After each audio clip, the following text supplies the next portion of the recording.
E muito propositadamente, Dr. Gilson Saluço, um general que não tem piedades de destapar toda a incompetência infraestrutural que Angola, que é a realidade de Angola, alguém que não tem como ser impedido de trabalhar, decidiu aparecer e demonstrar fragilidades nas infraestruturas do país. É a razão da caneta exoneradora de João Lourenço voltar a trabalhar numa altura como esta, em que o mais recente, ou o chamado maior investimento público já feito pelo Estado angolano, estar inclusive entre as principais infraestruturas que apresentam riscos enormes por conta destas fragilidades destapadas pela chuva. É a altura do Presidente da República tomar algum posicionamento? Bom, permita-me primeiro, acho que do ponto de vista moral teria cometido uma imprudência no ato da saudação, quando chamei a ilustre e enorme figura, a doutora Mihaela Weba, como a única menina, né? Não tem problema. Pronto, é pelo gênero só. Peço desculpas por isso. Bom, é uma menina. Vamos a isso. Bom, primeiro é importante dizer que, claro, todos nós sabemos que se é um fiscal capaz de fiscalizar melhor que todos os outros fiscais, é a chuva. E para uma realidade como a nossa, em que as infraestruturas não são consentâneas, as infraestruturas não foram concebidas tendo em conta pressupostos demográficos, tendo em conta fatores de criação de mobilidade das pessoas, tendo em conta pressupostos ligados à criação de condições que permitam o bem-estar das pessoas. Portanto, quando se dá a situação da chuva, com certeza que vivem-se situações como as que recorrentemente temos estado a viver. Portanto, Romão, permita-me dizer que ao nível da ciência política há uma corrente que pensa o Estado, pensa a política de uma forma muito, muito pragmática, em que há uma questão que se coloca, não é? Será que importa quem governa? É uma questão que essa corrente faz. E a resposta que essa mesma corrente faz é que pouco importa quem governa. O que mais importa é como se governa. Aqui é onde está efetivamente a questão. Nós, esta semana, voltamos a ser ensurrados com a chuva e, portanto, os nossos problemas habituais voltaram à baila. Efetivamente, temos problemas enormes ligados à drenagem. Nós temos infraestruturas que não acompanharam um processo de gestão em que se tivesse em conta o assentamento das populações, com uma combinação das infraestruturas e efetivamente com as questões ligadas aos serviços que se devem prestar às pessoas. Portanto, não houve aqui políticas públicas que tivessem em conta de forma efetiva os inputs, as exigências de se olhar para Luanda, particularmente como aquela província em que há um número maior de cidadãos, há uma massa populacional bastante enorme e, portanto, as infraestruturas concebidas para, no entanto, absorver esta massa não teve em conta os elementos a manter e, claro, a promover o bem-estar, não teve em conta a concepção das infraestruturas que permitissem efetivamente o escoamento das águas de modo a que não criassem imbróglios na mobilidade das pessoas e, portanto, estamos a viver essa situação. Muitas famílias ficaram ao relento e, efetivamente, o novo aeroporto não foi poupado. Portanto, o facto do novo aeroporto não ter sido poupado reflete, efetivamente, como nós estamos em termos de construção de infraestruturas não consistentes, não consentâneas e, efetivamente, que, de uma ou de outra forma, revelam as fragilidades do nosso sistema de drenagem. Essa não é a terceira vez que nós estamos aqui a abordar esta questão do novo aeroporto internacional de Luanda, e desta vez, na verdade, cada vez que abordamos com um assunto particularizado sobre esta infraestrutura do Estado.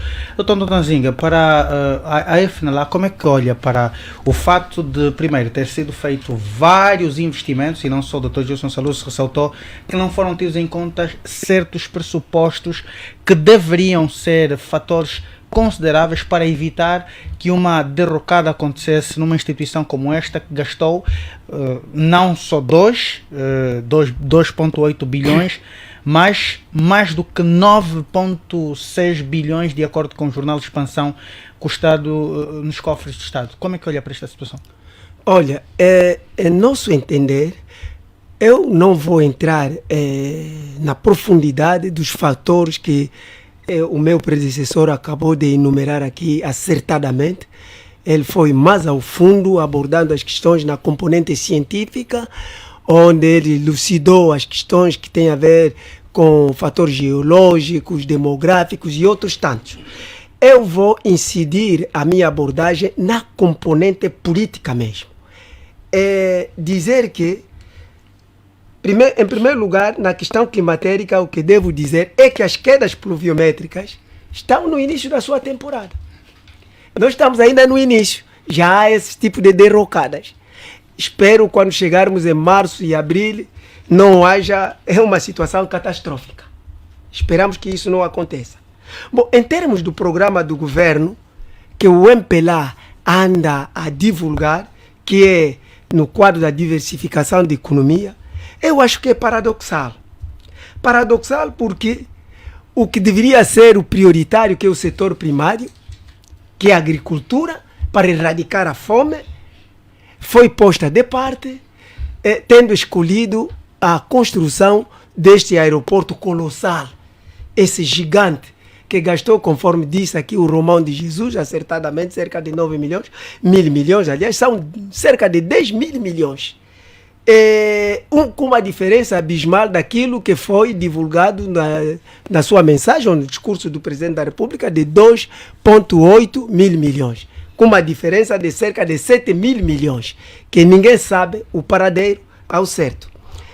Entretanto, este dinheiro, que seria financiamento para agriculturas, com créditos bonificados aos angolanos, isso seria muito bem, porque esses créditos seriam dados de forma generalizada, embora proporcional, não é? De acordo com os projetos apresentados, mas seria um ganho para o país. Isso seria uma inclusão na agricultura familiar, no sistema creditício do país. Portanto, as famílias angolanas teriam créditos, mesmo em proporções assim mínimas, mas podiam efetivamente ajudar a alavancar a agricultura no sentido de erradicar a fome que graça neste país.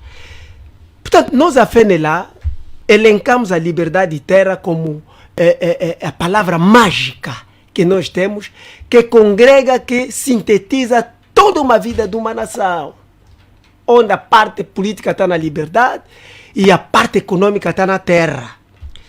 E a agricultura é a base. Nós dissemos isso com ênfase. Nós estamos a ver na era colonial, cerca de 85% da população angolana era camponesa e as pessoas viviam muito bem e havia comida nas zonas urbanas a fartar-se. Agora, estamos a viver uma situação contrária, diferente. Onde surge esse paradoxo? Portanto, na nossa opinião, nós a FNLA teríamos uma proteção dos preços dos produtos agrícolas, o que daria um melhoramento dos métodos de troca e estabeleceriam implicitamente e a miúda a garantia de fornecimento permanente e contínuo de bens agrícolas para as zonas urbanas. E, consequentemente, não teríamos fome. Por isso, nós elencamos no nosso programa de governo que apresentamos em 2022, nas eleições, nas recentes, 3 pontos fundamentais que são eixos: agricultura, educação e saúde. Por que agricultura? Porque isso acaba com a fome. A produção nacional vai desembocar na indústria, que já não existe porque todas as fábricas aqui fecharam. Não existe fábrica nenhuma. Tentação de Cachito já não produz açúcar, já não existe. Fábrica da Mabor já não existe, que fazia apenas fábrica de katanas, todas as fábricas que podemos citar aqui em Luanda, em todo o país, já não existem, todas paralisaram. Portanto, o que é que deveria ser feito na visão da FNLA Na visão da para poder se repor a legalidade nesta questão particular? Um aeroporto que gastou milhões ou bilhões e bilhões de kwanzas. Esses milhões seriam canalizados, já disse, 1.000 milhões à agricultura. Certo, mas o que é que deveria saúde. ser feito face ao problema que está-se a viver agora? São cerca de 8 dutos que ficaram rebentados, não é, do sistema hidráulico daquele aeroporto e que agora quase que não há qualquer pronunciamento do governo sobre esta fragilidade apresentada no novo aeroporto. O governo deve se pronunciar, deve justificar. O dinheiro é do Estado, é do povo. O dinheiro nos pertence a todos nós. O governo é meramente um gestor. Deve justificar e deve ser responsabilizado, naturalmente. Essa questão deve desembocar na Assembleia Nacional para um debate sério. E responsabilizar os empreiteiros, ver aqui as causas e os efeitos desta construção. Estamos a dizer as causas, portanto, a razão, o que levou o governo, qual é a razão fundamental que ele levou a priorizar a construção deste aeroporto em contramão daquilo que devia ter dado ao povo. Muito bem. Os efeitos, as consequências que vão advir. Repara que para poder se repor a situação vai implicar mais gastos ao Estado. E este dinheiro, que seria talvez para a compra de medicamentos, para poder apetrechar os hospitais. Muito bem, uma questão que eu gostava de trazer aqui à nota e o que eventualmente muitos ouvintes não sabem ainda, mas passo em primeira mão e é um assunto que eu gostava também de questionar a doutora Mihaela Weber, é que o funcionário que fez o vídeo onde aparecem os dutos, as rupturas do sistema hidráulico do novo aeroporto internacional, está desaparecido, segundo contam familiares ou pessoas próximas, está desaparecido, não se sabe qual é, neste exato momento, o local certo para onde está. O contato que eu tive com uma das pessoas que vive na sua residência, disse mesmo que depois que se descobriu que terá sido ele quem terá feito o vídeo, os colegas o apontaram e desde então já não se sabe o paradeiro deste funcionário do novo aeroporto. Entretanto, uma outra particularidade que eu trago, e só para trazer aqui a colação, é que existe uma empresa prestadora de serviço daquele novo aeroporto, e só a título de exemplo, por conta das chuvas, não é, daquele novo aeroporto, que faz toda a plantação, toda a arborização e jardinagem daquele local, que os próprios funcionários, que também estão lá, não é, denunciaram agora que toda a jardinagem quase foi jogada abaixo porque não se considerou dois fatores.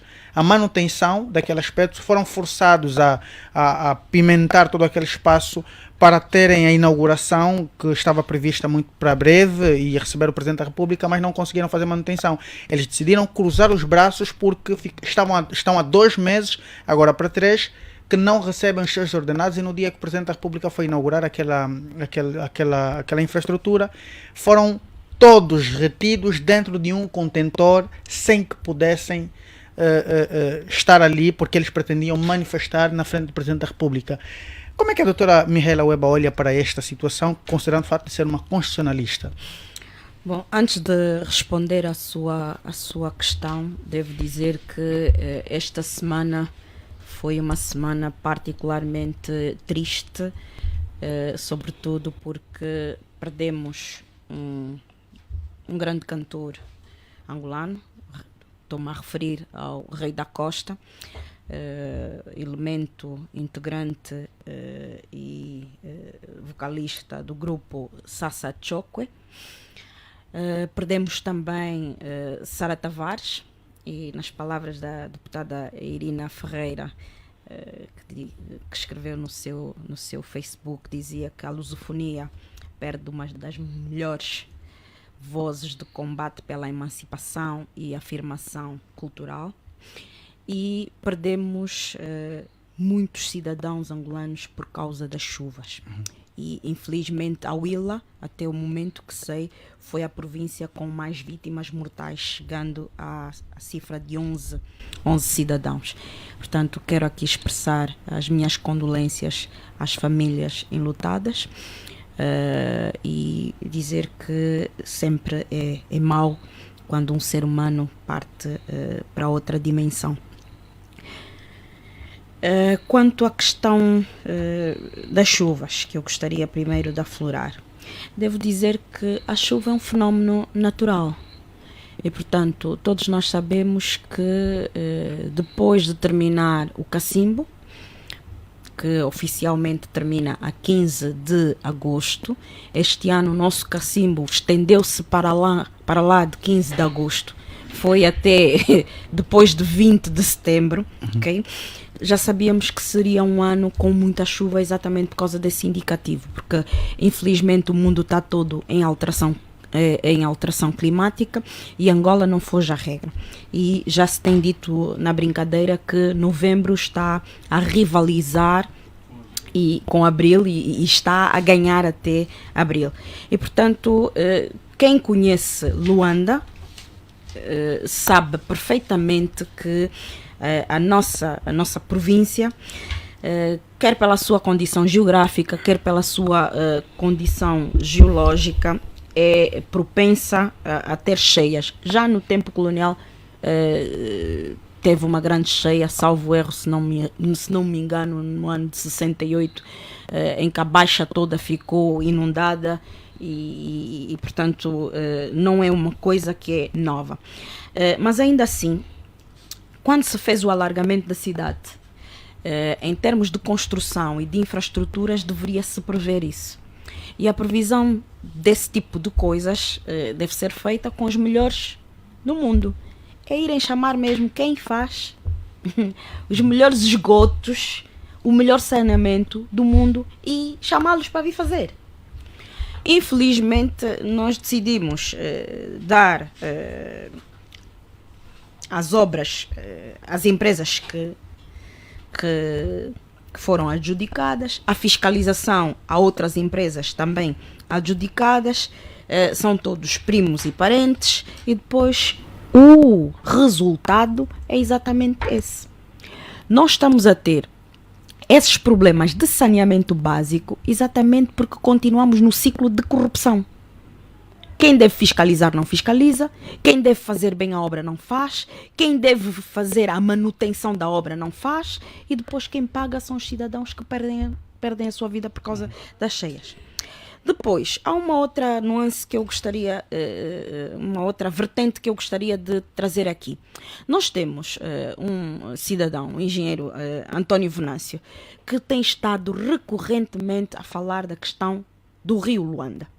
E o que é isto do projeto do Rio Luanda? Eu não sou engenheira, não percebo muito bem, mas ele é a pessoa indicada, ele e a sua equipa são as pessoas indicadas para nos explicar o que é isso. Seria criar um rio artificial em que todas as águas residuais das chuvas, e não só, fossem canalizadas para ali. E mais, poderia haver inclusivamente reaproveitamento dessas águas. Ou seja, é uma medida que, para além de ser ecológica, resolveria os problemas todos de drenagem da província de Luanda.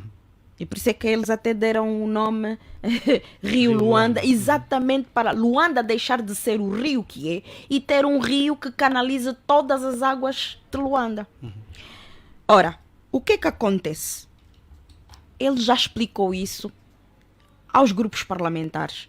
Já teve com o grupo parlamentar do MPLA, já teve com o grupo parlamentar da Casa CE, já teve com o grupo parlamentar da UNITA, já teve com N pessoas, a sua equipa, a explicar detalhadamente e cientificamente o que é o Rio Luanda. E mais uma vez, com essas chuvas, a equipa dele volta a ter razão. De facto, temos que pensar numa solução. E a solução deve passar por aí. Quanto à questão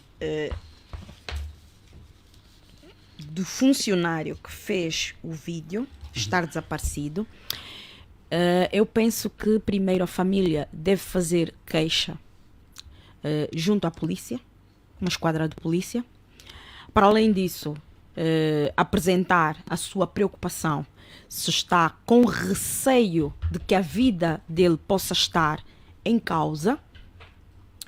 fazer uma carta à 10ª Comissão da Assembleia Nacional, que é a Comissão dos Direitos Humanos, fazer uma carta à Provedoria de Justiça.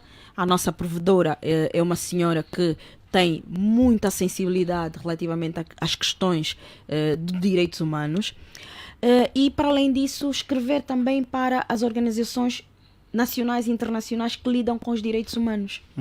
Porque, de facto, um cidadão que faz um vídeo dessa natureza e denuncia o que se está a passar no novo tribunal e desaparece, é grave. No novo aeroporto. No novo aeroporto, é grave.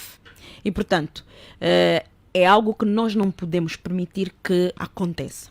Nós estamos em paz há 21 anos e, portanto, a Constituição estabelece que o Estado respeita e protege a vida da pessoa humana, que é inviolável, e, sendo assim, todos nós temos que ter a nossa vida, a nossa integridade física completamente asseguradas pelo Estado. E, portanto, um cidadão não pode pura e simplesmente desaparecer porque fez uma denúncia pública. Se a denúncia é caluniosa, ele depois que responda perante os órgãos de justiça. E como é que olha para a questão dos jovens que ficaram retidos porque não poderiam manifestar, porque tinham que fazer um trabalho bonito para o Presidente da República inaugurar, e agora nós inclusive tivemos nesta semana também um contraditório do responsável da empresa, a prestadora de serviço, que disse que aquele é um protocolo normal, que toda vez que o novo aeroporto tem ou vai receber pessoas, eles são todos colocados numa zona de quarentena, uma espécie de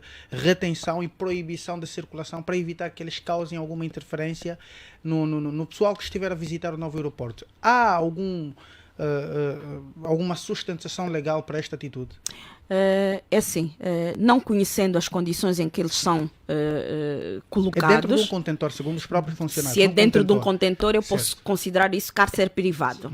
E o cárcere privado é crime. E, portanto, se alguém esteve nessa situação, que faça uma queixa. Tem de fazer queixa.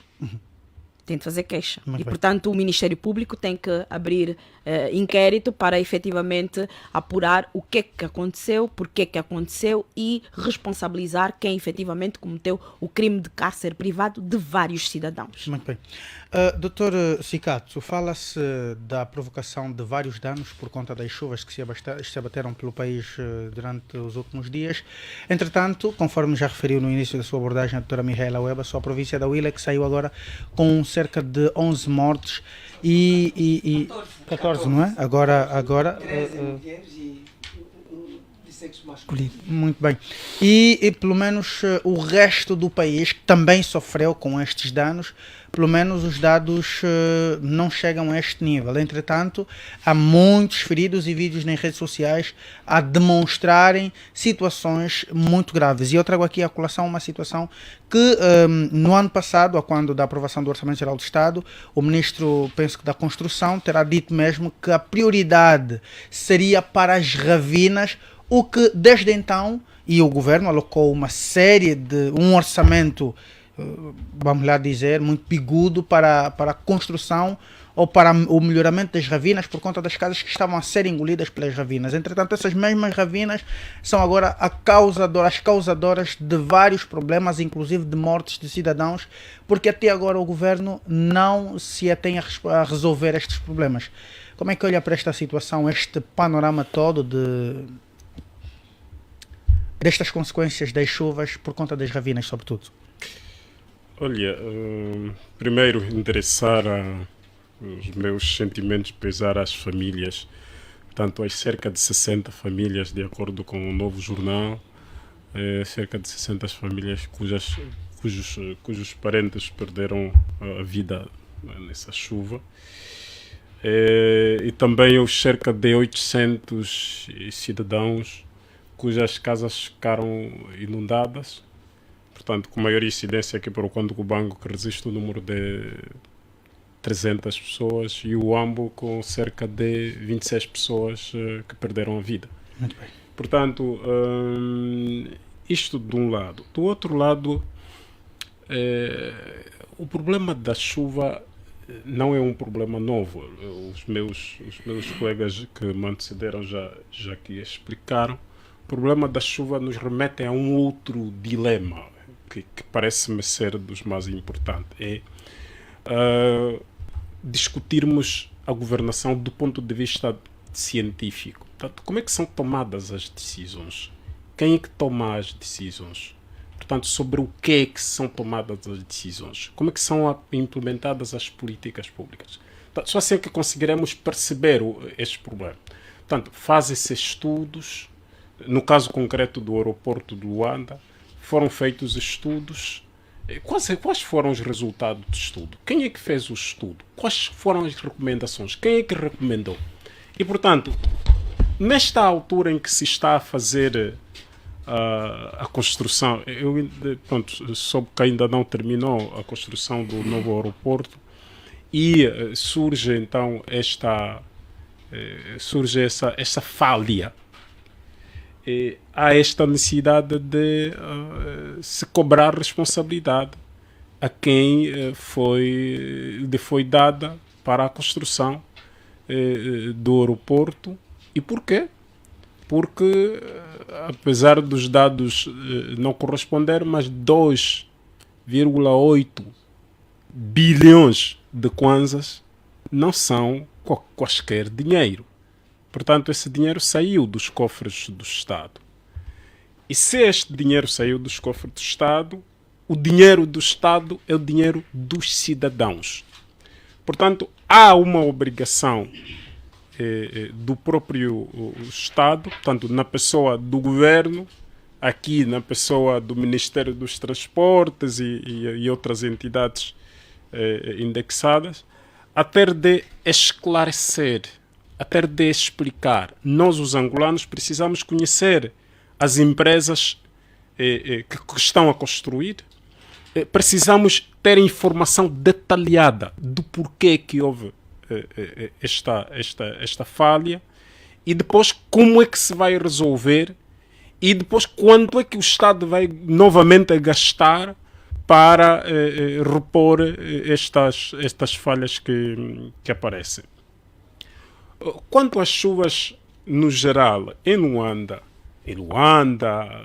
e em toda a parte do país, creio que o problema chama-se apenas falta de previsão. Portanto, nós temos um problema que é este. Nós não previmos. Nós fazemos trabalhos paliativos. Isto acontece não só com a chuva, como com as estradas.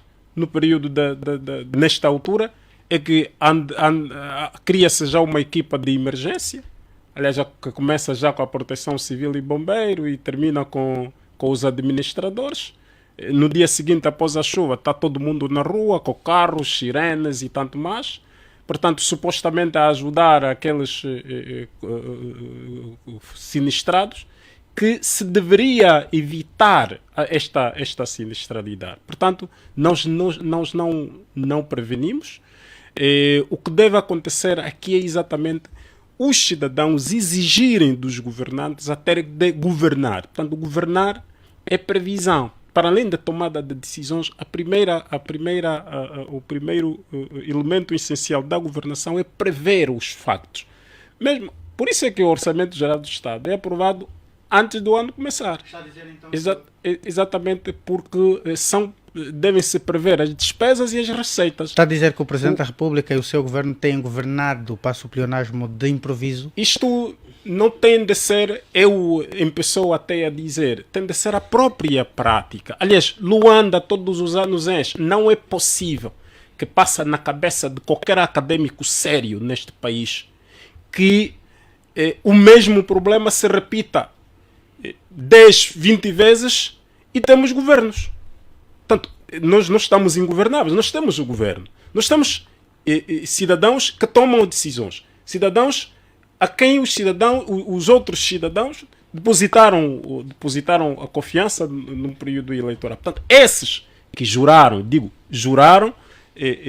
cumprir a Constituição e ainda juraram cumprir as promessas Portanto, eles apresentaram um programa e disseram: nós vamos executar isto, vamos executar isso, mas o período será o período de X.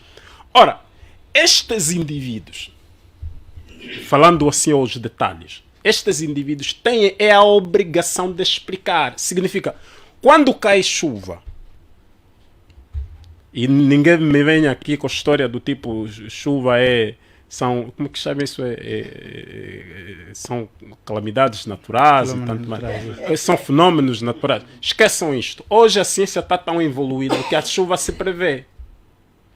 Hoje nós estamos nós felizmente nós estamos. Mas não deixa de ser um fenômeno da natureza. Ele é fenômeno da natureza, mas é as suas consequências já são previsíveis. Estamos lembrados na Turquia. Houve tsunami aquilo? Um sismo. As casas, os prédios partiram e os empreiteiros foram na cadeia. Reparem, isto acontecesse em Angola, Numa o que é que altura nós como diríamos? esta, o que é que sugeria para a resolução desta situação? Era o governo responsabilizar a empresa responsável pela construção do novo aeroporto ou as empresas que estão envolvidas na construção dessa infraestrutura? Não, está a faltar informação aqui. Eu digo sempre, falta folha neste livro. O que é que seria então? A folha que falta chama-se transparência. Primeiro precisamos conhecer quem são as empresas. Dois, o que é que eles fizeram antes? Essa informação nos devem os senhores. Eles precisam explicar mais do que encontrar essa conversa de protocolo, não protocolo. Isso é conversa de lá da carochinha.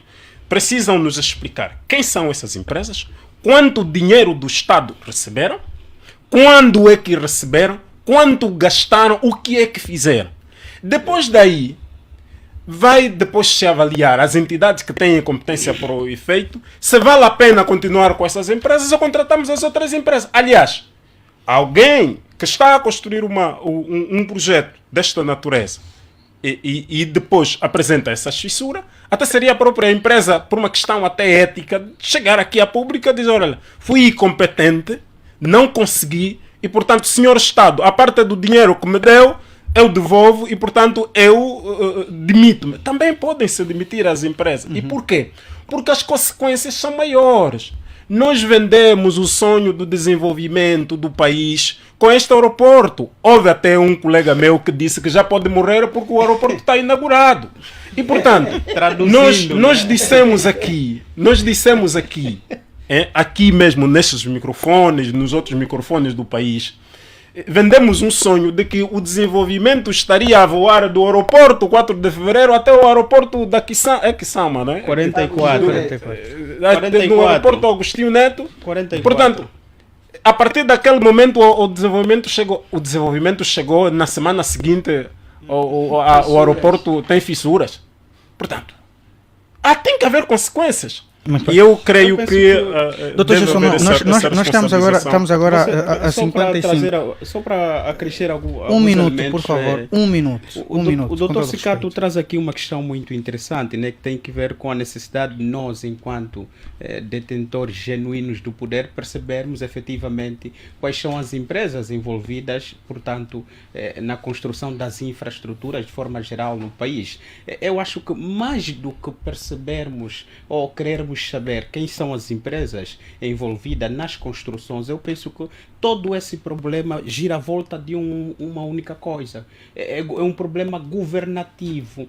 E sendo um problema governativo, quer dizer que essas empresas não são de per si responsáveis pelos problemas que têm vindo a causar na construção das infraestruturas no país. Por quê? Porque são tomadas decisões.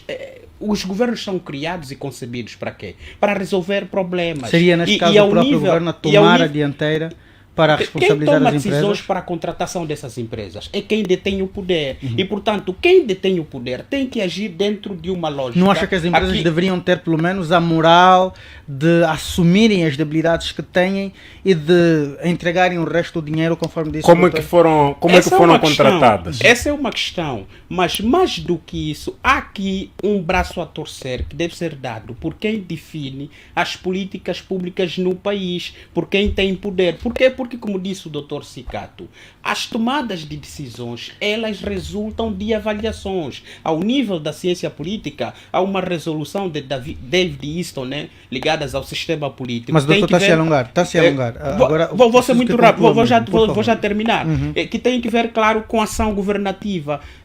Há decisões a serem tomadas, por quê? Porque há exigências, há demandas. Essas exigências e demandas levam à tomada de decisões. E as tomadas de decisões permitem que se criem políticas públicas. Muito bem. Agora, depois das políticas públicas definidas, há o resultado. Será que quem toma poderes, quem toma decisões sobre as empresas a serem contratadas, depois avalia os resultados das obras, das infraestruturas erguidas por estas empresas? Essa é uma questão avaliativa. Que o governo deve justificar e deve serem responsabilizados os empreiteiros. Está tudo dito. E é com o doutor Dona Zinga, por quem eu quero começar o segundo assunto, sobre o fato do deputado Nuno Álvaro Dalla estar em risco de perder o seu mandato na Assembleia Nacional por conta do pedido do Supremo Tribunal que solicita a suspensão provisória das imunidades parlamentares para julgamento. E caso transite em julgado, vai estar suspensas as suas atividades enquanto deputado periodicamente. Antes que entendamos o lado constitucional, ou o lado legal, não é, deste aspecto, eu gostava de ter a apreciação do Dr. Dondanzinga no que respeita, não é, esta situação. E mais do que isso, é uma questão muito particular. Como é que olha o fato de o próprio juiz do Supremo Tribunal, Joel Leonardo, estar a ser alvo, não é, de uma investigação sobre alegados atos de corrupção e ele mesmo também estar a encabeçar, não é, uma petição contra um deputado que alegadamente, não é, terá ferido o Estado ou o Ministério Público, que, no entender do Ministério Público, falou em verdade, caluniou, não é, o sistema de justiça do país. Como é que olha para esta situação? Acha contraproducente? Olha, eu vou apanhar a última parte da sua questão no que tange a idoneidade moral do juiz-presidente Joel Leonardo poder despoletar essa ação. Olha, em primeiro lugar, uma pessoa que em si própria,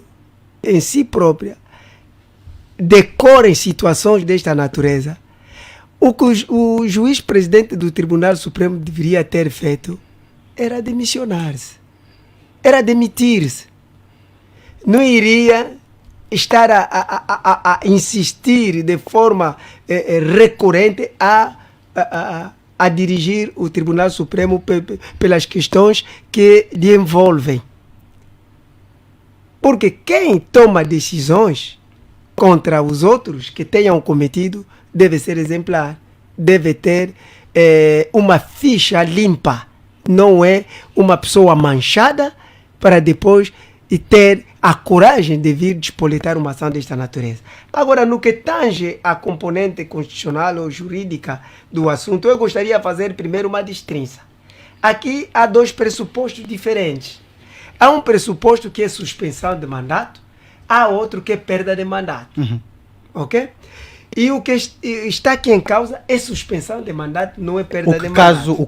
O que caso seja julgado, eu não isso entendo. A posteriori, neste preciso momento, uhum, a carta dirigida à Presidente da Assembleia Nacional trata-se da solicitação da suspensão de mandato. E o que devo dizer é que o que ocorre para este caso é quando há despacho de pronúncia transitado em julgado por crime doloso punível com pena de prisão superior a 2 anos. O procedimento de suspensão foi requerida pela pessoa, se tivesse moral, seria a pessoa com competência para tal. E a Presidente da Assembleia Nacional também é a destinatária, portanto, da petição. E eu felicito aqui, nesta situação, o grupo parlamentar da UNITA esteve muito bem ao ter disponibilizado, portanto, a assessoria jurídica para o deputado Dalla e, por outro lado, por ter caucionado que se suspendesse o mandato para o deputado poder se defender. Porque na lógica, na ótica do deputado, ele tem elementos probatórios. Porque esse é o procedimento. Tendo elementos probatórios para a sua defesa, então a assessoria jurídica posta à sua disposição pelo grupo parlamentar deve trabalhar seriamente para pôr à superfície esses elementos probatórios para poder contrapor as intenções maquiavélicas que esse juiz do Tribunal Supremo tem, ou o poder tem, porque isto aqui é um sistema já existente, é que o executivo controla tudo, orienta o judiciário e o judiciário executa. Essa suspensão vai ser tomada dentro de dias, creio, por resolução da Assembleia Nacional. E esse processo despoletado dispensa, portanto, o número 1 do artigo 150º da Constituição. Aqui, o problema referente às imunidades vão ser efetivamente suspensas. O que os analistas da nossa praça política estão a dizer é que os deputados não respondem civil, criminal nem disciplinarmente pelos votos ou opiniões que emitem. Isto no exercício das funções. No caso concreto do Dala, foi antes dele ser deputado que esse processo foi despoletado. É preciso equacionar bem as coisas e situar o tempo das... Portanto, é um processo que já data antes dele ser deputado, portanto, está em curso e o grupo parlamentar da UNITA esteve muito bem ao tomar aquela posição. Agora, quanto à decisão que vem, será que vai perder o mandato? Eu não acredito, porque os elementos probatórios vão vincar. Muito bem. Dr. Cicato, muito propositadamente eu lhe questiono sobre este assunto particular. O deputado Nuno Álvaro Dalla, à nossa rádio, chegou mesmo a dizer que o sistema de justiça está só a montar um filme de comédia para tentar acabar com a sua carreira enquanto deputado. Acredita que não existem razões para tal, para que Nuno Álvaro Dalla esteja então a enfrentar o tribunal com a acusação do Ministério Público? Pronto. Vamos dar aqui uma presunção de inocência ao Nuno Álvaro Dalla e vamos deixar que depois o próprio processo nos diga o que é que deve ter acontecido. Mais do que isto, eu creio que os advogados também vão, pronto, eles têm uma estratégia de defesa, enfim, mas eu não quero tratar disso, eu quero tratar de um outro assunto, de um outro âmbito. O âmbito é mais sério do que isto, o âmbito é político. Começamos a ter já medos agora. Eu mesmo, Cicato, que falo aqui, que falo tanto nesses órgãos de comunicação social, corro o risco de um dia também ter que responder. Nessa altura, nós temos que estar já, vamos lá, disponíveis, que a qualquer altura recebemos uma notificação de algum tribunal qualquer ou de alguma polícia qualquer, porque... regime ditatorial. Sim, porque alguém entende que nós emitimos uma opinião e esta opinião machou. Partindo desse pressuposto, acredita que poderá sobrar alguém na Assembleia Nacional que não esteja na situação? Não, é uma questão que não há possibilidade de... Eu digo isto, isto é uma questão, e podemos perceber isso, espero que esteja errado, mas isso pode ser interpretado como uma espécie de uma perseguição. E o problema é mais individual até do que política, como seria. Vamos voltar aos factos. Quem era Nuno Álvaro Dalla antes de ser deputado? Nós temos que perceber isso. Temos que perceber que Nuno Álvaro Dalla era um ativista. É o ativista que fez parte do grupo dos 15 mais 15 mais duas. É um investigador. Aliás, creio que este processo foi movido no âmbito de uma investigação que terá feito com o jornalista Rafael jornalista investigativo Rafael Marques. Portanto, é um processo que já se tinha começado e depois, creio que ditou-se uma sentença, acho que em primeira instância, depois transitou para o Supremo, E o nosso Supremo também é esse que nós conhecemos, em que entra o processo, nunca sabemos quando é que decide. E a questão aqui é se Nuno Álvaro Dala então seria deputado enquanto aguardava esse tal processo do Supremo ou não seria. Essa é a questão também que depois a doutora Weba pudéssemos nos elucidar melhor. Aqui o que temos de ter em mente é, e eu aqui dirigiria-me a todos até, nós os cidadãos, que temos uma opinião, às vezes contrárias a determinados atos abusivos ao Estado, ou a determinados atos que os determinados agentes do Estado tomam, que são contrários à lei, e nós, às vezes, denunciamos ou contrapomos, nós somos tidos como... os nossos pronunciamentos são interpretados como uma espécie de afronta pessoal a estes indivíduos. Ou seja, se tu denuncias um administrador e por via disso lhe põem na rua, tu és o inimigo do administrador. É tão simples quanto isto. É o mesmo que acontece com os juízes, com os procuradores, com qualquer com qualquer uma outra entidade. E então, o que nós temos de fazer, de perceber é, se há crime, o tribunal vai dizer e vai decidir sobre o assunto. Mas o que nós não podemos deixar é o Nuno Álvaro Dala estar a Deus dará. Darmos a entender, olha, aquilo do tipo, agora é com ele, como se costuma, se aguenta sozinho. Não. Nós hoje todos diríamos, somos todos Nuno Álvaro Dala. E seria, no caso, um ataque à democracia. E porquê que, exatamente, e porquê que somos todos Nuno Álvaro Dala? Porque está a ser atacado um ativista. E eu gosto do jornalista por isso. Quando tu atacas um jornalista, todos os jornalistas vêm ao público. Se tu atacas hoje uma mulher, as mulheres todas levantam contra si. E esta corrente deve acontecer.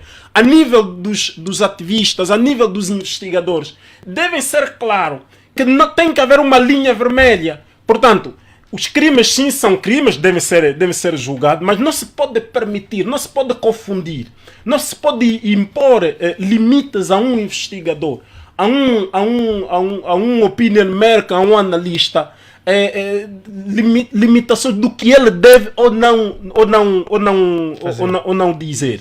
Portanto, nesta altura, o que nós temos que fazer é darmos a nossa solidariedade ao Nuno Álvaro Dala. Agora, deixar que as instituições do Estado façam o seu trabalho, isto sim, vamos deixar que a instituição do Estado faça o seu trabalho, vamos deixar que o próprio Parlamento também faça o seu trabalho no âmbito das suas competências.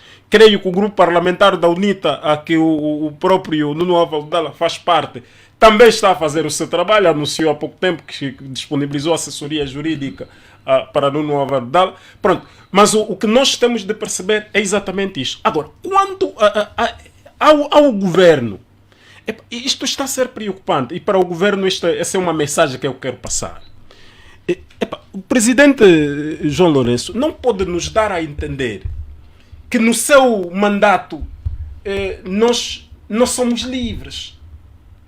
Porque aliás, o próprio Presidente da República, logo no final do seu primeiro mandato, chegou a dizer que quando da sua ascensão à presidência da República, as liberdades aumentaram, quer de imprensa, quer de expressão. Depois a queda foi livre. Não fale em mandato. Não fale em mandato, porque esse é o segundo. Fale em consulado. Pronto, que engloba os dois mandatos. Eu digo isto porque eu estou preocupado neste país com duas franjas importantes. Primeiro, eu digo mesmo nós, porque eu sou dos cidadãos que mais está exposto na comunicação social. Aliás, vocês sabem, me bateram aqui mesmo na rua, quando saía daqui mesmo da Rádio Despertar, naquela altura. Só que, claro, é no tempo da outra senhora. Eu queria experimentar que neste período seja diferente. Claro, com limitações, sem abusar também daquilo que são os direitos. Mas para terminar mesmo. Para terminar, eu trouxe esse dado por quê? Por causa das ameaças que aconteceram na última sessão plenária a um deputado. Eu por acaso estava a acompanhar, confesso que eu tive de desligar o rádio, que eu estava ligado, que estava a transmitir em direto, Porque era o deputado a intervir e depois a presidente da Assembleia Nacional ia dizer o que vai dizer e atenção, com recomendação já de que daqui a pouco pode receber uma nota para a Comissão de Ética. Os deputados precisam ser livres. Os cidadãos precisam expressar de modo livre. Deve haver aqui liberdade de expressão. Mas fundamentalmente os investigadores. Já temos poucos. Nós temos poucos investigadores, poucos jornalistas investigadores, poucos acadêmicos investigadores e, portanto, precisamos destes grupos. E quando há uma investigação, os órgãos competentes devem agir. A minha pergunta é, onde é que estava a PGR na altura mesmo para tomar decisão sobre as denúncias que o Nuno Álvaro Dalla fez, mas agora já está aqui presente. E portanto é que essa necessidade. Em relação a, eu não queria falar da moral do tio Joel, porque o tio Joel mostrou-nos claramente que não está em condições. E eu quero fazer um outro desafio ao Dalla. Em condições normais, o Dalla, enquanto cidadão, não pode comparecer, sei que o tio Joel sai. E portanto quem não cumpre a lei não pode obrigar, não reúne as condições. Não há condições. Muito bem, e falando a questão da lei, Dr. Gilson Salus, muito propositadamente eu vou aqui lhe questionar sobre o fato da lei prever a chamada retroatividade da lei, o que muito se invocou, e ouvimos muitos analistas inclusive a falar sobre esta questão. Não, mas uma coisa não tem nada a ver com a outra, e que a lei a retroatividade da lei só deve obedecer ao benefício implicado no caso. Mas nesse caso em concreto, e um esclarecimento que eu gostava que o doutor fizesse aqui, neste caso em concreto, trata-se de uma acusação que já transita e que ficou pendente por conta da decisão do próprio Tribunal Supremo. Entretanto, a questão que eu lhe faço é, será que esta ação que está a ser agora movida sobre o deputado Nuno Álvaro Dalla poderá abrir um precedente para os demais deputados na Assembleia Nacional, sobretudo os deputados na oposição? Bom, essa discussão até tivemos lá esta semana. Confesso que é o princípio, com certeza, não tenho dúvidas disso, de que será o princípio, é efetivamente o abrir de um precedente. Com certeza que deve haver aqui preocupação, portanto, de todos os outros deputados que antes, claro, de tomarem os seus assentos, tiveram ações muito ativas ao nível do espaço público, e com certeza é um precedente aberto. Agora, Romão, claro, a minha análise vai cingir-se um pouco naquilo que disse o Dr. Cicato. Esta questão do deputado Nuno Álvaro Dalla é muito preocupante. Deveria e deve preocupar-nos a todos. E deveria efetivamente mover uma solidariedade nacional. Por quê? Porque eu acho que esse problema levanta duas questões. A primeira tem que ver com a judicialização do espaço público. Porque quando você olha para o conteúdo, o juiz do Tribunal Supremo pede que a Assembleia Nacional retire as imunidades ao deputado Álvaro Dalla. Por quê? Porque ele expôs questões de corrupção. Veja lá, expôs questões de corrupção.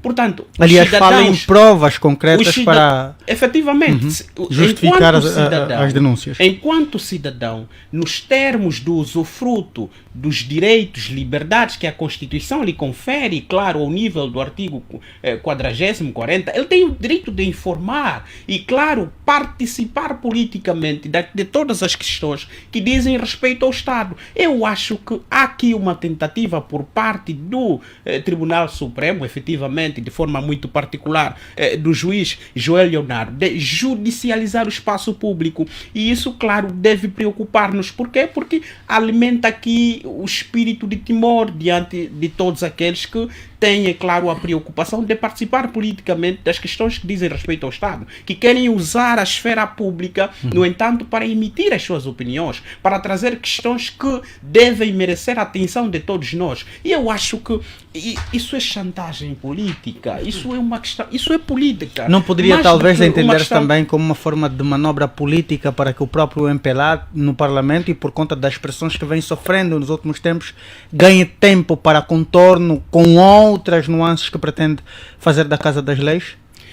Eu acho que isso leva-nos, claro, efetivamente, a questão da separação de poderes, e até nem vale a pena entrarmos nisso, porque estamos todos conscientes e admitimos que a separação de poderes aqui é ilusória, é efetivamente inexistente. Há aqui um poder que demanda a todos os outros poderes. Esse é o grande problema. A preocupação maior, efetivamente, é esse receio que pode se gerar ao nível de todos nós que habitualmente emitimos opiniões sobre o estado da nossa polis, o estado da nossa cidade, sobre o fazer política daqueles que detêm o poder e com certeza que muitas vezes o fazem de forma mal e com certeza não respondem com as expectativas dos cidadãos e, portanto, tem aqui também uma tentativa de cercear, de limitar o espaço público de todos nós. Aqui é onde está efetivamente o problema dessa questão, é a judicialização do espaço público. Com certeza que deve haver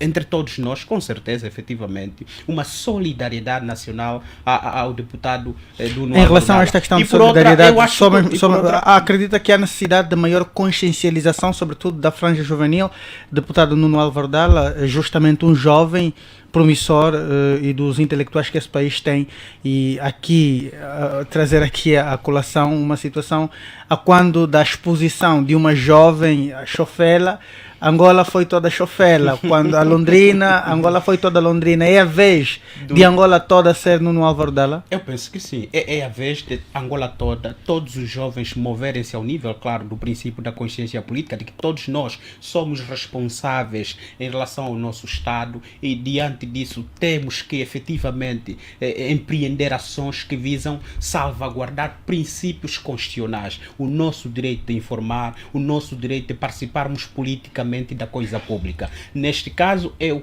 concordo e acredito que devamos ser todos Nuno Álvaro Dalla. Por outra, eu acho que do ponto de vista do conteúdo e compreendendo que essa questão tem mais, este processo tem mais motivações políticas do que propriamente transparência, justiça e, claro, funcionalidade das instituições, eu penso que do ponto de vista do conteúdo, o comunicado do grupo parlamentar da UNITA não terá sido muito ousado, não terá sido contundente. O que é que faltou? Contundente o suficiente. Eu acho que faltou muita coisa aí do ponto de vista do conteúdo. No Vamos à especificidade então. De fazer perceber os cidadãos que isso efetivamente é uma perseguição, isso tem motivações políticas, nós não aceitamos, não concordamos. Acha que o grupo parlamentar da UNITA deveria manter um posicionamento radical para evitar... Não é radical. Não, a ideia não é que seja radical. A ideia é que fosse mais contundente possível no sentido de nós não admitimos isso, mas é claro, respeitamos as instituições. Seria em cumprimento ao desafio aqui, lançado pelo Dr. mas Ricardo. claro, do ponto de vista das ações ao nível parlamentar, que fizesse pressão relativamente a isso, porque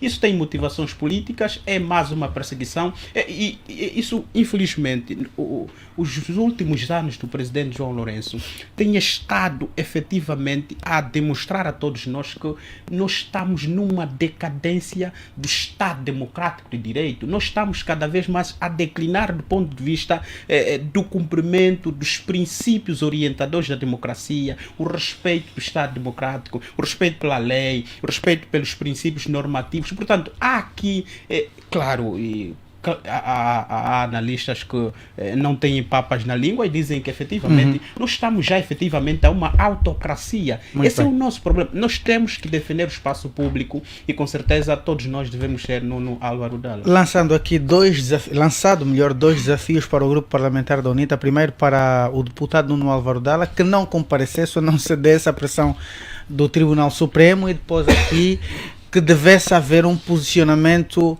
mais contundente, vamos assim dizer, do grupo parlamentar da UNITA, a não ceder à chantagem, conforme qualifica o Dr. Gilson Salluce, do Tribunal Supremo, que está neste exato momento a combater um deputado afeto ao grupo parlamentar da UNITA. Qual deveria ser ou qual poderá ser o próximo passo depois de disponibilizar a sua assessoria jurídica ao deputado Nuno Álvaro Dalla, considerando toda esta situação que foi aqui espelhada?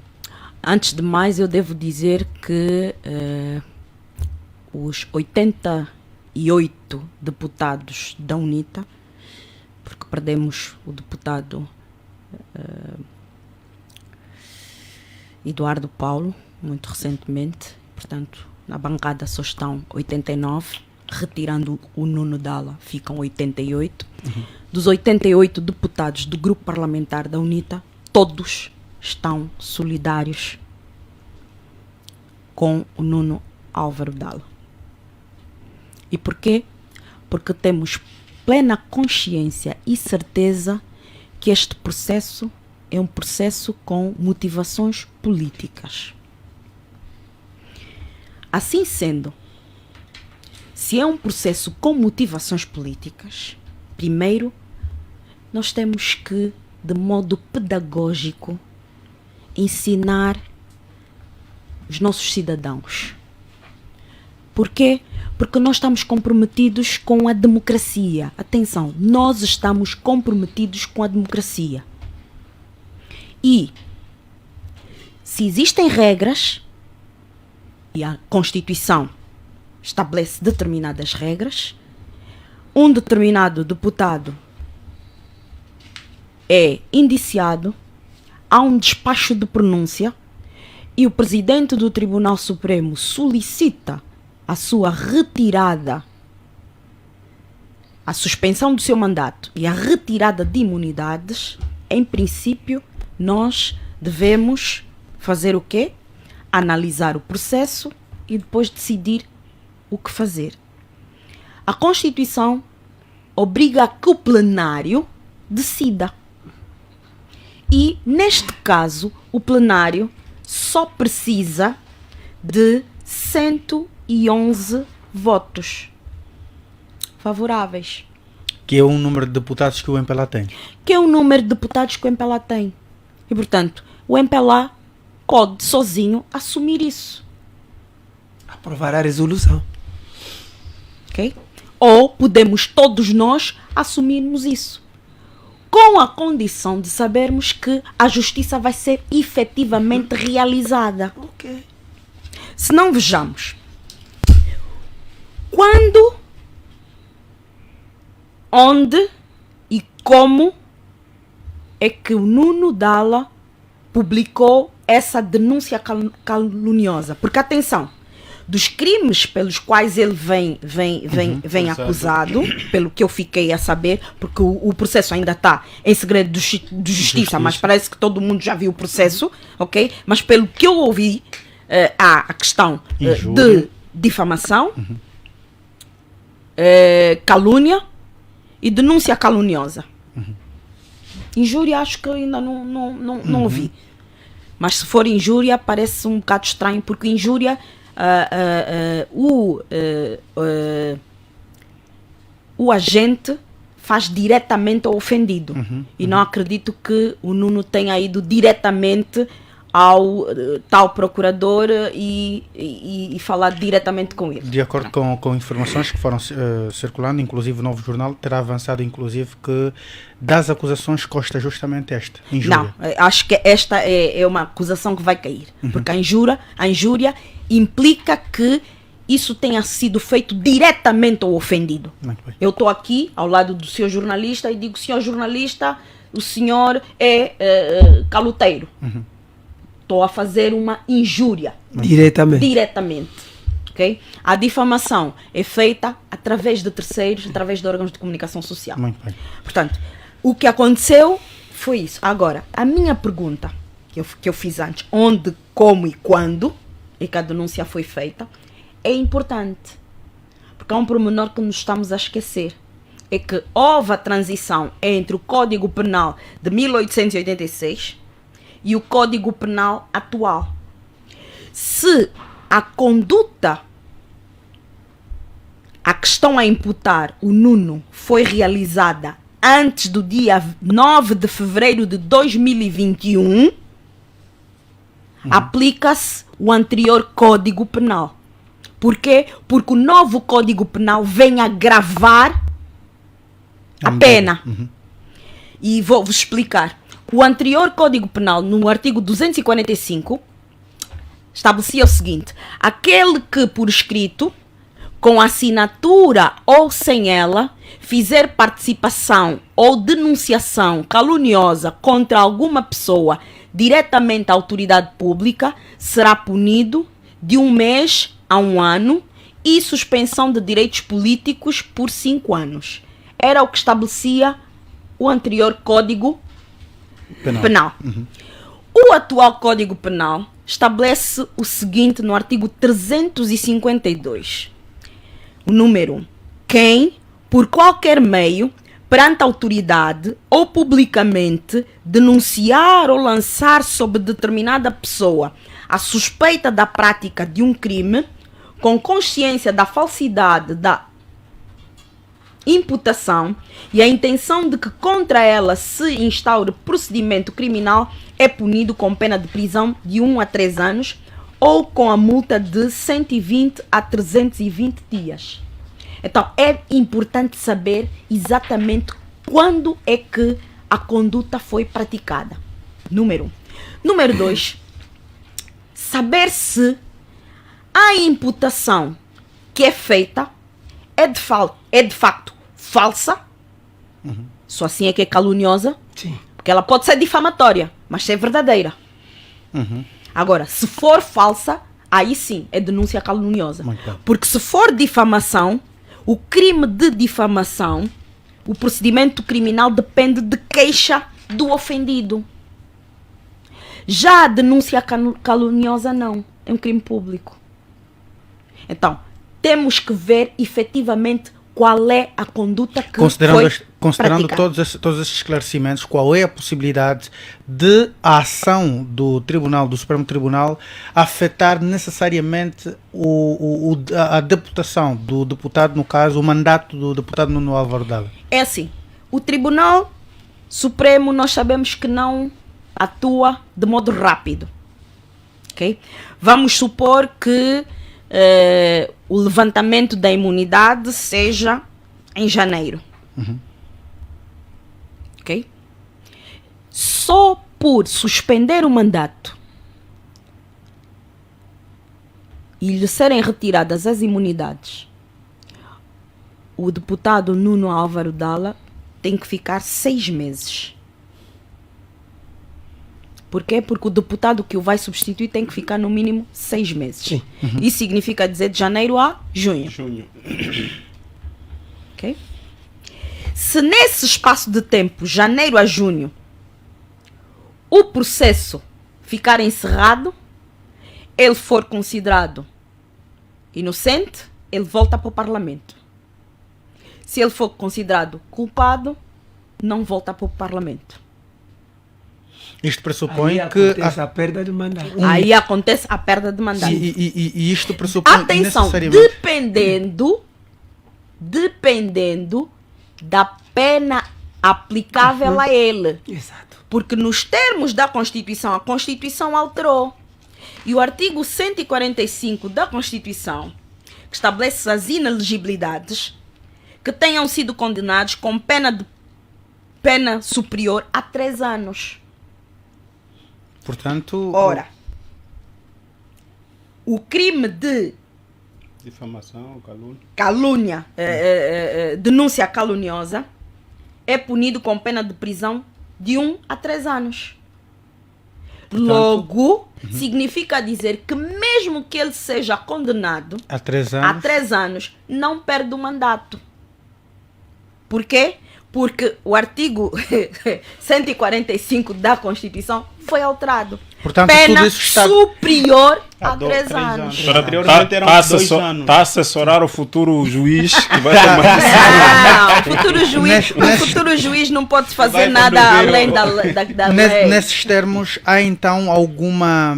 Está tudo dependente, primeiro, da data em que foi feita. Exatamente. E mais do que isso, para além do fato de que a pena poderá não abranger a questão da perda do mandato do deputado Nuno Álvaro Dalla, e caso venha a ser este mandato é ou não substituível para o caso dele perder o mandato?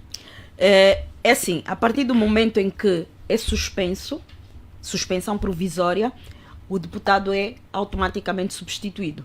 Por ordem de precedência. Por ordem de precedência. Muito bem. O próximo na lista entra. O que é que acontece?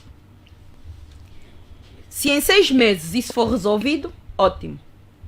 Se não for resolvido, vamos esperar. E o nosso Tribunal Supremo já nos habituou a ter processos longos, morosos. Ou seja, o Nuno está no primeiro ano do seu mandato. Significa dizer que se esse processo demorar 3 ou 4 anos no Tribunal Supremo, praticamente, mesmo que ele venha a ser considerado inocente, ele já perdeu o mandato. E por isso é que a nossa solidariedade vai nesse sentido. Nesta primeira fase, sim. Estamos solidários e temos uma equipa para apoiar juridicamente o Nuno. Agora vamos verificar. Quando o processo chegar ao grupo parlamentar, o pedido for tratado na 9ª comissão e na 1ª comissão, que são as comissões de especialidade, nós, deputados, vamos verificar o que é que está em causa. Nós temos que saber, efetivamente, de que é que o nosso colega está a ser acusado. Eu tenho que saber exatamente a denúncia caluniosa qual é. O que é que ele disse efetivamente. Palavra por palavra. Muito bem. Tem de haver, de facto... Tenho que ver palavra por palavra. E depois eu vou fazer um outro raciocínio. Será que isso que o Nuno disse é verdade ou é mentira? Olha, nem mais. É falso ou é verdadeiro? Se for falso, estamos em presença de calúnia. Difamação. Denúncia caluniosa. Denúncia caluniosa. Se for verdadeiro, por que o Ministério Público não investigou? Então, nós, grupo parlamentar da UNITA, podemos solicitar uma comissão parlamentar de inquérito para saber por que especificamente neste caso a Procuradoria-Geral da República, ao invés de abrir inquérito para investigar a denúncia, preferiu tornar aquela denúncia uma denúncia caluniosa. Doutora Miaela, permita-me, Romão. Por favor. Por isso eu disse ao doutor Saluso que é uma questão de estratégia do grupo parlamentar da UNITA. Agora ouviu. Portanto, é uma estratégia. Numa primeira fase é assim, porque os elementos probatórios que o Nuno tem podem ser verdadeiros e trocar a moeda, o lado da moeda. Porque ele é que está sendo acusado agora. E quando o tribunal provar que de facto o Nuno tinha razão, automaticamente, na sua inocência, há que despoletar outro processo contra o tal procurador. Por outro lado, nós, enquanto deputados, grupo parlamentar da UNITA, temos 7 deputados do nosso grupo parlamentar que pertencem à UIP, que é a União Interparlamentar. E a UIP tem uma secção específica para os direitos fundamentais dos deputados, onde cada um de nós, ou o nosso grupo parlamentar, pode fazer queixa de Angola por estar a perseguir um atual deputado. Okay? São então muitas formas de contornos para resolver esta situação do deputado Nuno Álvaro Dalla. Portanto, é um assunto que ficou aqui em parte esclarecido pela doutora Mihaela Weba, que é membro também do mesmo grupo parlamentar onde pertence o deputado Nuno Álvaro Dalla. E assim seguimos com outro assunto ligado à UNITA, que exige desta vez que a clínica multiperfil deixe de praticar preços muito altos por receber dinheiros do OGE. A doutora, por ter sido extensiva, vou começar aqui com o doutor Dondanzinga, que primeiro, se já alguma vez procurou solicitar os serviços da clínica multiperfil e mais que... Não tenho condições para isso. Sou paupérrimo. Muito bem. E olhando para esta situação, como é que se justifica o facto da multiperfil? Já penso que é uma instituição afeta algum órgão de Estado, porém além de receber agora Dotação. dinheiro do Orçamento Geral do Estado, ainda pratica preços muito altos que não favorecem o acesso aos demais cidadãos de uma forma abrangente. Como é que olha para esta situação? Em primeiro lugar, agradeço por me ter priorizado hoje, por ser o mais velho aqui do painel e ser sempre o primeiro, não é, a abordar as questões. Muito obrigado por esta consideração.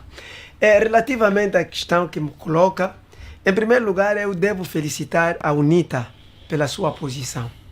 A UNITA tomou uma posição boa, clarividente. Efetivamente, aqui há um quesito a ser feito. Primeiro, multiperfil é um estabelecimento público ou privado? Ponto de interrogação. Se for público, não pode cobrar dinheiro. O OGE deve suportá-lo integralmente. Aqui não há comentários a fazer. Se for privado, então deve-se tratar de um serviço de utilidade pública, neste caso, ao beneficiar o dinheiro do Estado. E por ser financiado pelo Estado, o Estado deve impor preços baixos ao financiá-lo. O assunto deve residir ali. Surge também outro quesito. Onde são canalizadas as receitas da referida clínica? Onde é que as receitas desses valores que são muito altos, valores que cobram aos angolanos ou a todos que acorrem aí, onde que param essas receitas? Que naturalmente dariam necessariamente para a entrada nos cofres do Estado para todos nós beneficiarmos, não é? De forma direta ou indireta. Estas são as questões que eu coloco. Vou ser lacônico nesse sentido, porque não domino as questões que têm a ver com o estatuto desse estabelecimento. Muito bem.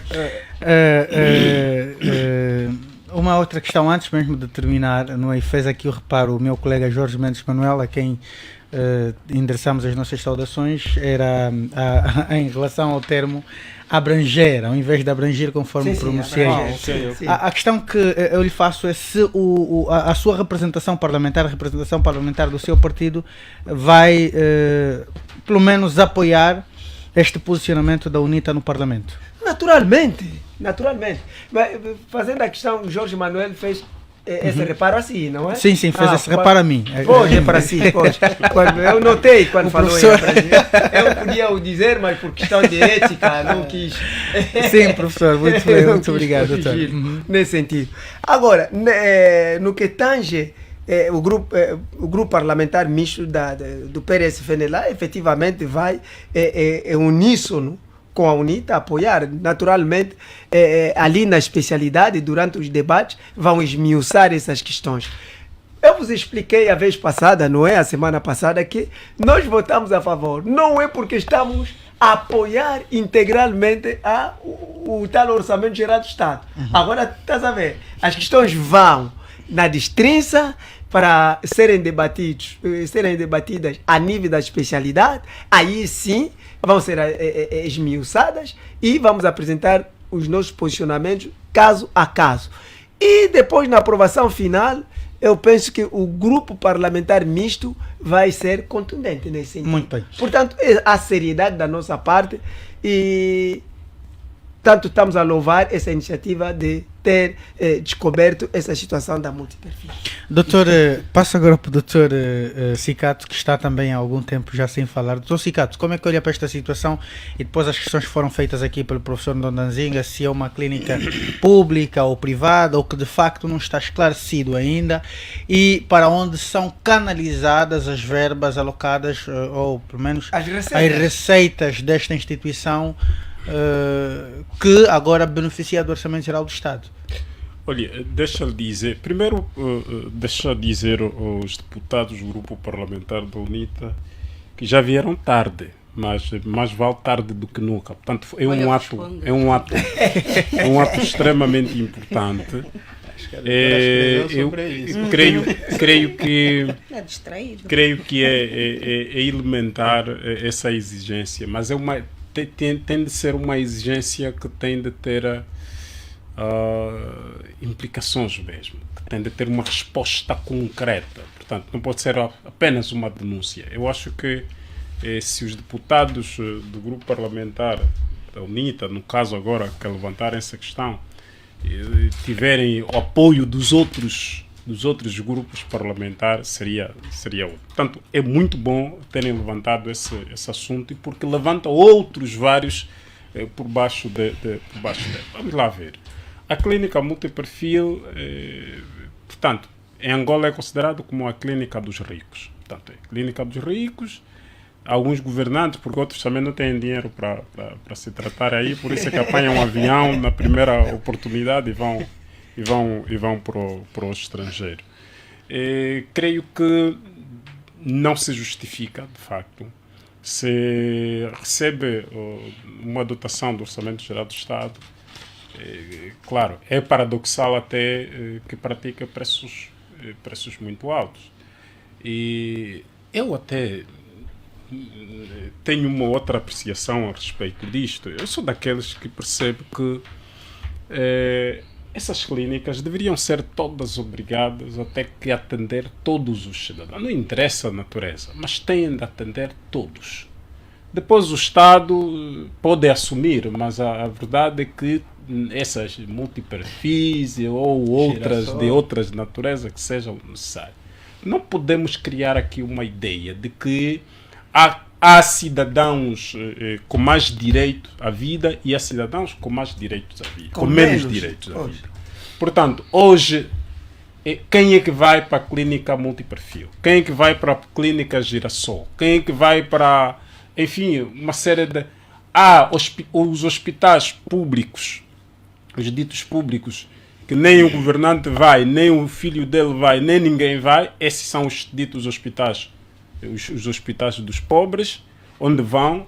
Eles só aparecem lá quando é para a inauguração, para dizer na televisão que é uma obra, o melhor da África, e por ser melhor da África é uma obra imponente que o executivo está a trabalhar para o bem da população. Uma obra por iniciativa do Presidente da República ou do Executivo angolano. População essa que é todas menos eles. É incrível que os nossos governantes, quando têm dor de dente, quando têm dor de cabeça, quando têm alguma febre, a primeira coisa que fazem é apanhar um avião e ir para o estrangeiro. Só por conta do tempo. E nós outros, infelizmente, que nós não temos 2 passaportes, não temos 400, 1 milhão, 2 milhões de kwanzas para ir no Antônio Agostinho Neto, né? Agora o novo aeroporto, no 4 de fevereiro para apanhar. Ficamos aqui. Portanto, mas o que é essencial deve-se apoiar fundamentalmente esta iniciativa do grupo parlamentar da UNITA, no sentido de se exigir mesmo. E o meu apelo é mais para os cidadãos. É preciso que determinadas iniciativas como essas também devem ter o apoio público. Essa é daquelas que devem ter também solidariedade de todos. E principalmente dos setores, dos grupos de pressão. Porque não tem sentido hoje, em Angola, termos o indivíduo, esta hora mesmo, no Hospital Geral de Luanda, à espera de um atendimento a 4 horas, no Américo Boa Vida, à espera de um atendimento de 4 horas, e do péssimo atendimento, e sem medicamentos, sem condições. É quando temos um hospital como o Américo, como temos essas ditas clínicas, que só servem mesmo para uma entouragem de cidadãos que até já têm privilégios a mais. Têm regalias, têm direitos a não sei lá que. Eles têm direito de viagem, têm seguro de saúde, têm todas as garantias, todas. Aí são eles os mesmos que têm ainda a oportunidade de ter de se tratar nos melhores hospitais, nos hospitais com maiores condições. Muito bem. E, portanto, devemos claramente fazer essa exigência. Doutor Salus, vou pedir que seja mesmo telegráfico por conta do tempo. Temos um outro assunto por abordar. É o último, propositadamente, porque estendeu-se no início por 2 vezes. E a minha questão é muito específica, vou assim dizer. Há quem diz que esta clínica merece toda a atenção porque tem profissionais, e é aqui uma referência que eu recebi de uma pessoa que lá trabalha, é uma clínica que dá inclusive profissionais médicos para apoio à equipa do Presidente da República. Isto justifica alguma coisa? Bom, penso que provavelmente será algum justificativo, e estive a bisbilhotar o Clube K e percebi que em 2010 parece que a clínica terá passado como um órgão dependente, no entanto, da Casa Militar, ou seja, do órgão da Presidência da República, o que não é concebível e, claro, muito menos compreensível. E possivelmente seja por conta disso é que muitos dos funcionários desta instituição tenham uma ligação direta, quer com a Presidência da República, quer também efetivamente que muitos membros da Casa da Presidência da República busquem serviços, portanto, de saúde nesta clínica. Talvez justifique-se nesse sentido.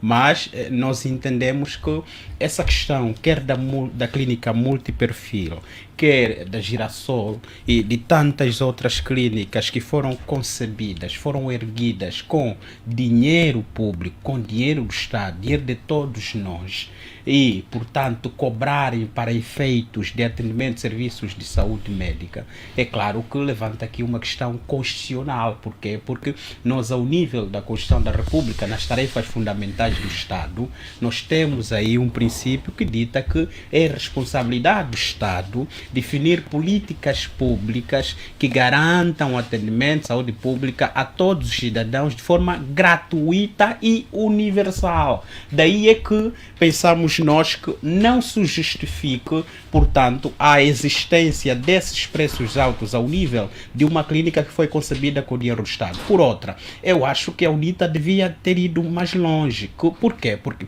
se a clínica multiperfil, que foi inaugurada em 2002 pelo presidente José Eduardo dos Santos, claro, com vários objetivos, mas dentre os quais é proporcionar aos cidadãos atendimento especializado, multifacetado, e não só, se foi erguido da mesma forma como tantos outros hospitais do nosso país, com o dinheiro de todos nós, por que não, em vez de se apelar para o baixar dos preços, por que não apelar mesmo para acabar ou eliminar as cobranças, portanto, de preços nessas instituições? Por quê? Porque foram concebidas de igual modo como todas as outras instituições, todos os outros hospitais, com dinheiro público, com dinheiro do Estado. Daí é que eu entendo que não se justifique, e, claro, concordo que nesta questão também deve-se mover uma solidariedade nacional, no sentido de que há muita gente que perde vida no Maria Pia, perde vida, portanto, no Hospital do Prenda e no Hospital do Américo Boa Vida,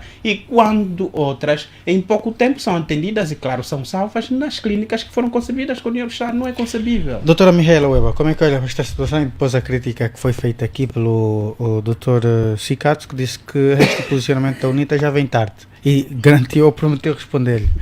Pois, a primeira nota que eu queria dar é que o grupo parlamentar da UNITA, desde 2008, que vem questionando os valores atribuídos à clínica multiperfil. Porquê?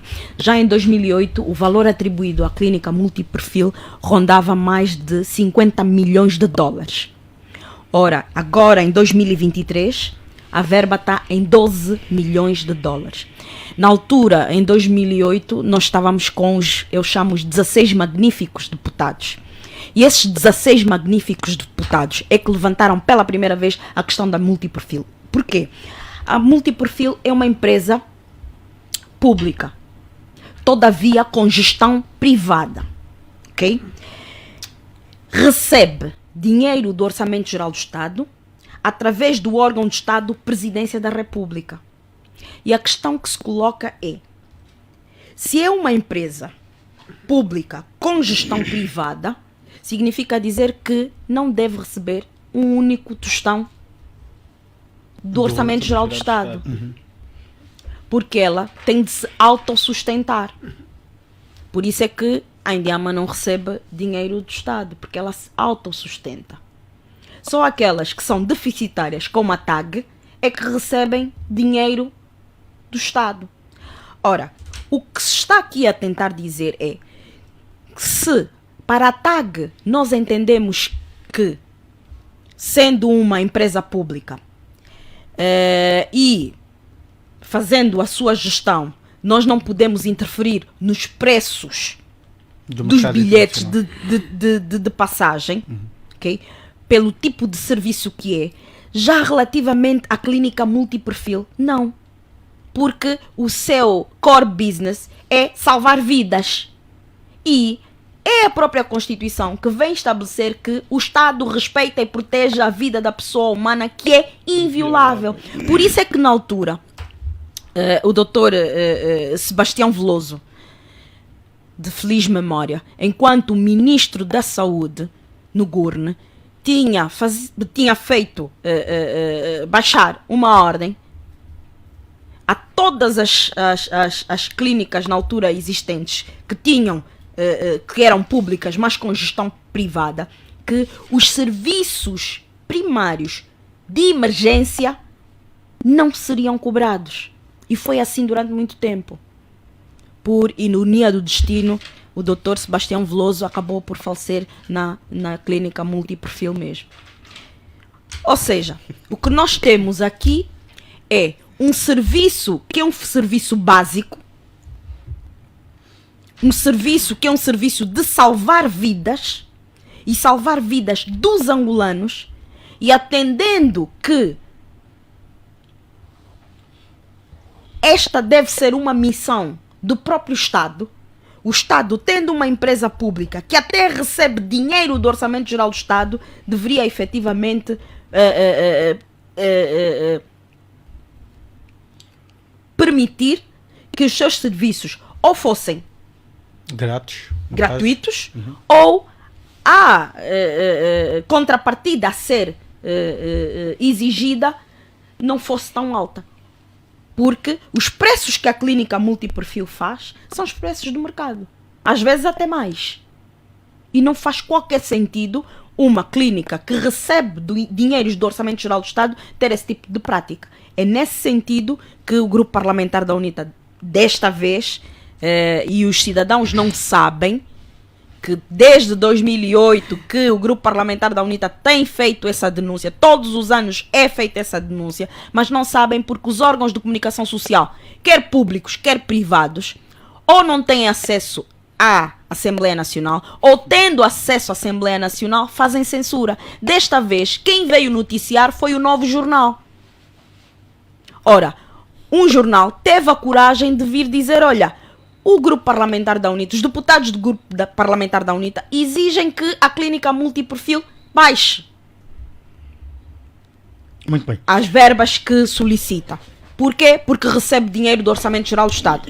Larga maioria dos angolanos não tinha conhecimento disso. A Rádio Eclésia também. A Rádio Eclésia também. Que a clínica perfil multiperfil também a clínica multiperfil recebia isso e recebia do Orçamento Geral do Estado. Portanto, nós não podemos aceitar esse tipo de coisas. Mas o que é que acontece? Havendo-se censura, os cidadãos não têm conhecimento. Esta questão do conhecimento ou não, doutor, já por conta do tempo, temos apenas 5 minutos para na verdade chegar ao tempo limite do programa. Eu gostava aqui era de endossar com uma questão, o último tema, que de forma muito pragmática pudéssemos aqui tecer assim algumas considerações sobre o assunto. A Ministra das Finanças, Vera Daves, chegou a público esta semana a dizer que o dinheiro apreendido pelo Estado no âmbito do combate à corrupção está nos cofres da PGR até decisão judicial. Dr. Gilson Salus, muito rapidamente, acha que pronto, será que é o que está previsto na lei? E se for, é a medida mais aceite para esta situação, considerando o fato de que o país precisa de facto de dinheiro quando a PGR retém aquilo que foi retirado do erário, que até o momento não foi devolvido para o benefício dos próprios cidadãos? Estando ou não na lei, eu penso que a decisão não é a mais acertada possível, na medida em que são valores que efetivamente foram retirados de forma fraudulenta dos cofres de todos nós. Nesse sentido, pensamos nós que a ministra fica mal nos seus pronunciamentos, pensamos nós que, mesmo sendo pressuposto legal, ou seja, mesmo que exista um normativo que exija que o procedimento seja esse, do ponto de vista político, é errado, particularmente ainda num contexto em que estamos todos a viver de forma famigerada. Nós estamos em condições bastante apertadas, estamos com situações de inflações constantes e incapacidade de poder aquisitivo, quer de serviços, quer de produtos, quer de meios que promovam e permitam, claro, a nossa sobrevivência. A ministra diz que só depois de decisão judicial é que, portanto, estes valores vão ser encaixados para a conta única do Tesouro, mas nós sabemos que há casos que já foram fechados e há pessoas que já estão na cadeia a cumprir penas, o que significa que este valor já está disponível, então já pode ser encaminhado para a conta única do Tesouro e, claro, pode até já ser encaminhadas para uma das rubricas, no entanto, do Orçamento Geral do Estado. Doutor Dondanzinho, acha que deveria também urgentemente o Governo seguir esta visão do Dr. Gilson Salluço de que, como já existem casos quase que concluídos, deveriam já pegar deste valor e alocá-lo a este Orçamento Geral do Estado previsto para 2024? Eu corroboro com o Dr. Salluço, porque os processos tinham que ser céleres, permitir que essas decisões judiciais permitam, melhor dito, que o dinheiro desemboque no Tesouro Nacional, porque como consequência teremos benefícios que poderemos usufruir direta ou indiretamente, através, portanto, do Orçamento Geral do Estado, alocando os valores para, tendo em conta as prioridades. E eu vou mais longe na questão deste combate à corrupção. Se ele não fosse seletivo, olha, Romão, neste país teríamos a possibilidade até de pagamento de subsídio de desemprego aos angolanos. Porque atendendo o volume de dinheiro roubado por esta gente que sofre de cleptomania, repara só o genro do presidente Antônio Agostinho Neto, o São Vicente, quantos mil milhões retidos na Suíça. Esta é só uma pessoa. E veja, faça, portanto, o somatório de todos eles que roubaram dinheiro do Estado, automaticamente nós teríamos até dinheiro para pagar subsídio de desemprego neste país. E eu acho este dinheiro, conforme disse o Dr. Salluço, tinha que ser encaminhado urgentemente, portanto, nos cofres do Tesouro Nacional, para permitir que as prioridades sejam efetivamente medicamentos, agricultura, conforme já disse no princípio, os 3 pilares fundamentais: agricultura, educação e saúde. Agricultura é para erradicarmos a fome. Educação é para o capital humano ser devidamente afirmado e criar desenvolvimento neste país. Saúde para, efetivamente, não termos só hospitais bonitos, construídos, centros de saúde, mas sim medicamentos e, naturalmente, conjugado com profissionais à altura, tendo em conta também o pilar da educação, que citei atrás, do capital humano. Portanto, à escala nacional, teremos portanto, a possibilidade de evitar as mortes que são desenfreadas neste momento. Repara que nos cemitérios do país, particularmente aqui em Luanda, estão todos abarrotados de funerais. Você pode chegar no portão do cemitério, começar a contar, vai meter as mãos na cabeça. Quer dizer, isso é triste para este país. Muito bem, já por causa do tempo, Dr. Cicato, as suas considerações sobre este último assunto, o fato da ministra ter dito que está dependente, não é, a ministra das Finanças está dependente da decisão do tribunal, no caso, que a Justiça considere possível agora passar o dinheiro que foi recuperado no âmbito do combate à corrupção da PGR para a conta única do Tesouro. É contraditória essa informação. Várias vezes a própria nós ouvimos das autoridades angolanas a dizer que o dinheiro já está na conta única do Tesouro, agora está a dependente, portanto, essa informação é contraditória. Aqui sim, a comunicação é sempre melhor. Portanto, também não é muito séria essa informação, por quanto não vai beneficiar absolutamente em nada. Está-se a dar muito rodeio só para se devolver o dinheiro. Duas uma. Ou o dinheiro foi ilicitamente ilicitamente retirado dos cofres do Estado e agora deve-se devolver. Portanto, não há outra argumentação fora disso. Aqueles processos que já transitaram em julgado, claro, esse dinheiro deve estar na conta geral do Estado. Ou então tem outro destino a dar e estão a dar tempo. Mas é preciso também lembrar o seguinte: o grupo que está a governar agora, portanto, já consumiu 5 anos do mandato anterior. Só faltam mais, desse mandato já consumiu mais, já 1 ano, só falta mais 4. Portanto, dos 4 anos que falta, se não conseguir, será mais difícil, porque o próximo governo, que seguramente já não será com as mesmas pessoas, ou pode ser com as mesmas pessoas, mas a liderança pode alterar. Os programas também são completamente diferentes. Portanto, não, segundo a Constituição deve alterar, porque só tem 2 mandatos, não pode ter terceiro. Um assunto não a levar. A liderança não será João Lourenço. Pronto, mas não vamos permitir isso. Vamos agora então. Vamos ouvir a doutora Deve. Micaela Weba. Como é que olha? Na política tudo é possível, doutor Dono. Como é que olha? Ninguém vai alterar a Constituição. De África, pior ainda. Como uma figura com certeza. que faz parte da política ativa do país, como é que olha esta medida? E depois, não só, conforme disse o Dr. Cicato, uma contradição frequente do governo sobre o dinheiro que foi eu penso que a resposta da Ministra das Finanças foi uma resposta à quente. Eu acho que ela não pensou muito bem em como responder. Ou poderá ter dito a verdade que não foi dita antes. Não acredito. E sabe porquê? Porque, se não vejamos, o decreto presidencial 69/2021 de 16 de março, que estabelecia o regime de comparticipação de 10% atribuído aos órgãos da administração da justiça pelos ativos financeiros e não financeiros por ser recuperados nos processos de corrupção, foi declarado inconstitucional pelo Tribunal Constitucional. Okay? A partir do momento que houve essa declaração de inconstitucionalidade, o que é que acontece? Pelo menos, ok? Esse dinheiro todo deveria fazer o quê? Voltar exatamente à sua proveniência. Ou seja, se estamos no âmbito do combate à corrupção, significa dizer que esse dinheiro todo saiu da conta única do Tesouro, saiu do erário.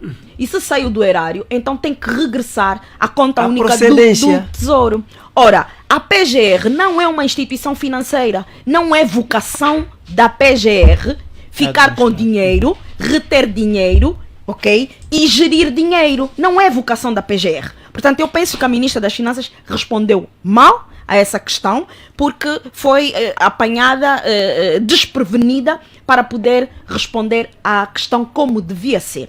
Por outro lado, o Gilson já disse aqui, há processos que já foram terminados. E, portanto, esse dinheiro deveria constar no Orçamento Geral do Estado. Não consta. É mais um dos motivos pelos quais a proposta do Orçamento Geral do Estado não deve ser aprovada. E não vai ser aprovada pelo Grupo Parlamentar da UNITA, porque contém muitas zonas cinzentas. E, portanto, um Orçamento Geral do Estado deve ser transparente, deve primar pela boa governação, boa gestão e pela responsabilização, permitindo a fiscalização da Assembleia Nacional. Se não permite nada disso, significa dizer que quem tem a possibilidade de aprovar ou não pode decidir não aprovar. E, portanto, um Orçamento Geral do Estado que não é transparente, é uma mentira institucional, não deve ser aprovado.